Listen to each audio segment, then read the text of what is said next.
On continue pour nos petites vidéos Python. On attaque cette fois la boucle for.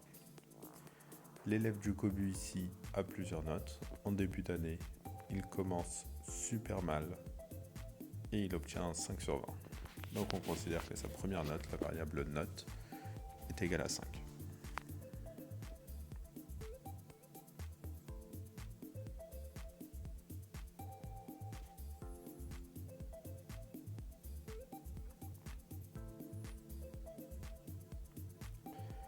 Et ensuite, on considère que ces notes augmentent progressivement, en fait, vérifient une certaine relation de récurrence.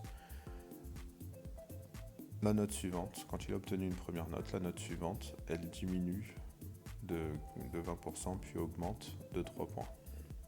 Donc on a notre relation de récurrence.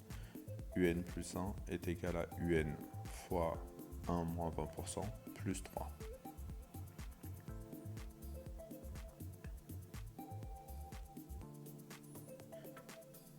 Si je veux calculer la deuxième note du Cobu, pour le coup, je vais mettre ma variable aléatoire note, va prendre la valeur note qui est égale à note fois 0,80 fois 1 moins 20% plus 3.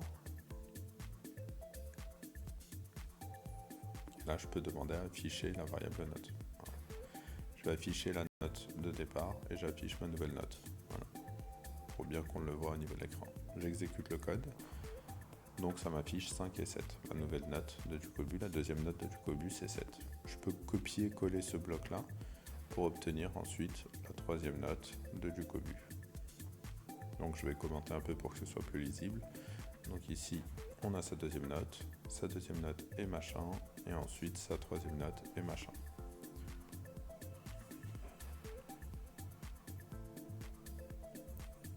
Sa quatrième note est machin, et là je vais encore coller mon bloc d'instructions, enfin mes deux instructions. J'exécute mon code et j'obtiens les notes 5, 7, 8,6, 9,88 à peu près.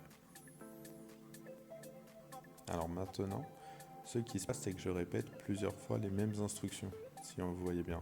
Plutôt que de répéter plusieurs fois les mêmes instructions, on va utiliser la boucle for. Donc, pour for I in range, et là je vais mettre 3, du coup pour calculer les 3 notes suivantes.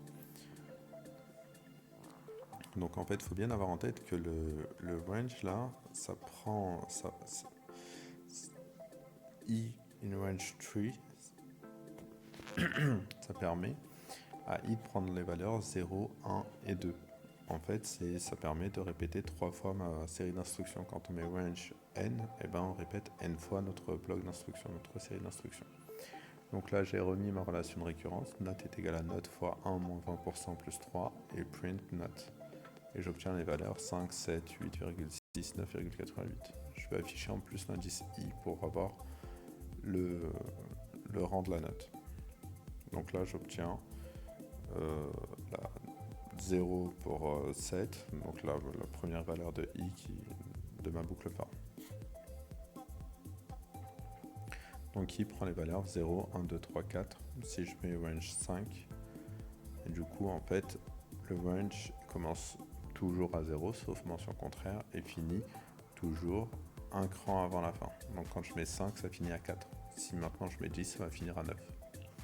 Et là on a calculé les 9 premières notes de Ducobu.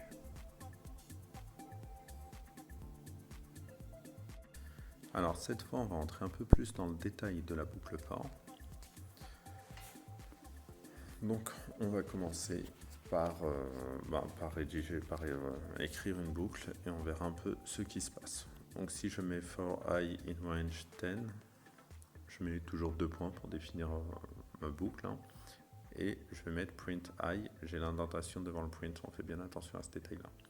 Et j'exécute. Et là on voit que les valeurs qui sont affichées sont 0, 1, 2, 3, 4, 5, 6, 7, 8, 9. En fait la variable I, qui est définie dans la boucle, elle parcourt les nombres, les 10 premiers nombres entiers, donc les nombres qui vont de 0 à 9. Il faut bien savoir que les 10 premiers nombres entiers vont de 0 à 9, puisque 0 est un nombre entier aussi. Les 10 premiers nombres entiers naturels, pour être plus précis.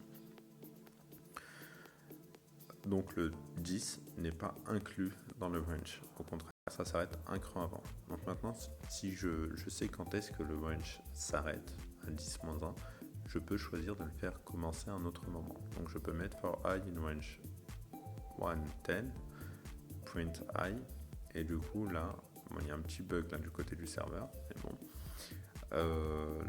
Les I va prendre les valeurs de 1 à 10-1, donc de 1 à 9. Par convention, ça s'arrête toujours à 10-1.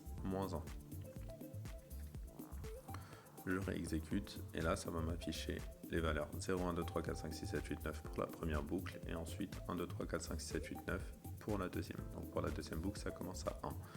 Ce que je fais c'est que je retire la deuxième boucle et je vais digiter seulement la première boucle pour qu'il n'y ait qu'une seule boucle. Donc là si je mets in range 2n, ça commence à 2 et ça finit à 9. Et là vous admirez tous mon superbe accent anglais. Mais bon. Donc ici on parcourt les valeurs de 2 à 10. Je peux ajouter un troisième paramètre dans le range et ce troisième paramètre, ça sera un pas. Donc je commence à 2 et j'avance ici avec un pas de 2. Donc j'avance de 2 en 2 jusqu'à arriver à 10-1. Donc je prends les valeurs 2, 4, 6, 8. Je ne prends pas la valeur 10, je ne prends pas non plus la valeur 9 puisqu'elle ne correspond pas au pas. Si je mets 3, je commence à 2, je fais 2 plus 3, 5, 5 plus 3, 8, et je m'arrête à 8, puisque si je fais 8 plus 3, ça me donne 11, c'est plus grand que 10, ça ne marche pas. Alors, le range, il faut bien avoir en tête que range AB, c'est l'intervalle d'entier AB, ouvert en B, fermé en A. Donc, c'est l'ensemble des valeurs entières qui vont de A à B-1. Je mets tout ça en commentaire en ajoutant un petit dièse avant le tout pour pas que ce soit exécuté lorsque je lance mon code.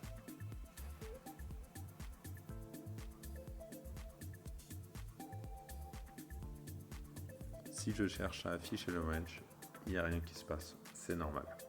Ok, on verra après au niveau des listes comment afficher les valeurs d'un range.